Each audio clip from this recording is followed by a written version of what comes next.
Okay, so it's been 1 hour and 24 minutes. That was the runtime of the test at 2.4 amps of load, and the energy we got from this battery.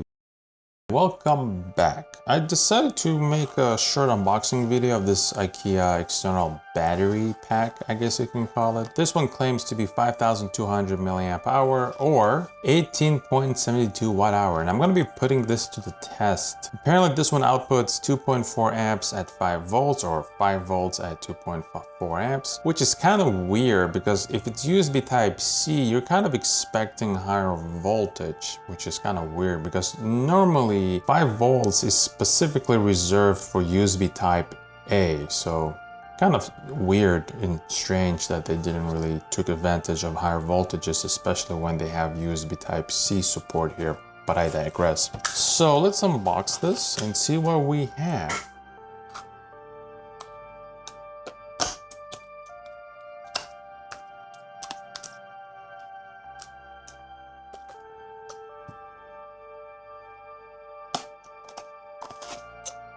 That's pretty much it. I'm surprised they include a manual because I believe manuals in the packaging is a waste of resources because in my experience, no one ever reads the manual these days. And on top of that, you could have a QR code that can go to a website where you can get the manual. If the manual gets updated, you get the new version because the manual is on some server, but I digress. And here it is. Let's have a first look at this. There's a button right here, and it looks like if you press it, it shows you the charge status.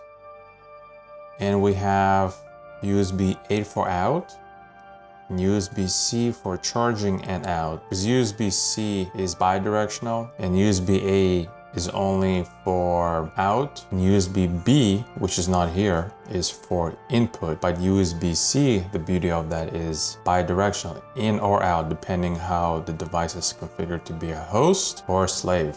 But one thing I actually find really nice, if you look at the battery right here, they actually give you the specs here. And once again, it's all 5 volts, by the way. For input, you can do 5 volts at 2.1 amp maximum. And for out, you can do 2.4 amps or 2.4 amps for C or A, as it shows right here. So that's quite nice. I wish this supported higher voltage for quick charging, basically, but I digress. Actually, while I'm still here, I'm gonna kind of energize this with a power supply and see how it behaves. So when you connect this external power supply, you get this animation and it starts charging.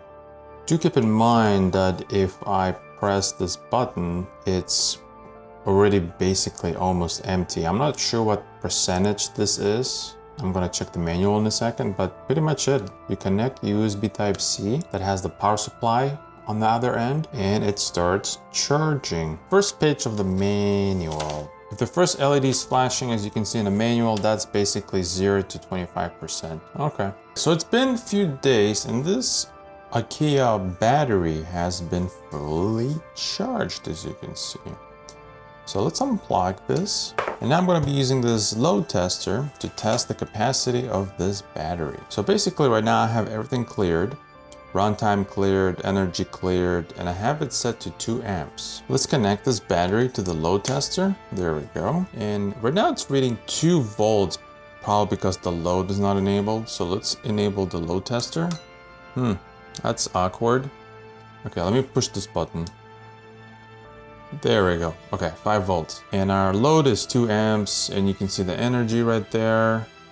And you can see the actual current is 1.995 amps. We're gonna increase this to 2.4 because this battery can output 2.4 amps. And I already did some testing earlier. We can even push this to higher current, but if you look closely at the voltage is gonna be dipping.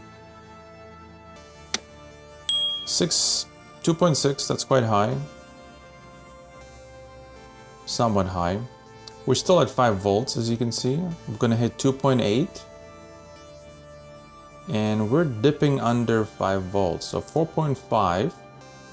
Our current draw is 2.795. That's 12 watts. And let's hit 2.9. 4 volts. It still hasn't shut itself off, which is quite impressive. But that's kind of outside the scope. I'm gonna turn this down back to 2.4. Okay, so I'm gonna leave this running overnight, and I'm gonna come back when this completely drains out the battery. The next morning. Okay, so it's been 1 hour and 24 minutes. That was the run time of the test at 2.4 amps of load, and the energy we got from this battery was 16.765 watt hour. So basically, if you look at the original battery and you remember the original capacity, they're advertising 18.72. This is almost pretty much 2 watts. You're basically missing out 2 watts. So I let my viewers to decide if this is a good battery to buy based on marketing and testing. But I say it's a good battery. You're missing out 2 watts. There may be some losses here, losses there when you're doing the test, but the number is not that wide. That's pretty much it. Nothing more, nothing less I can mention right now. Thank you for watching. Don't forget to subscribe, and I'll see you next time.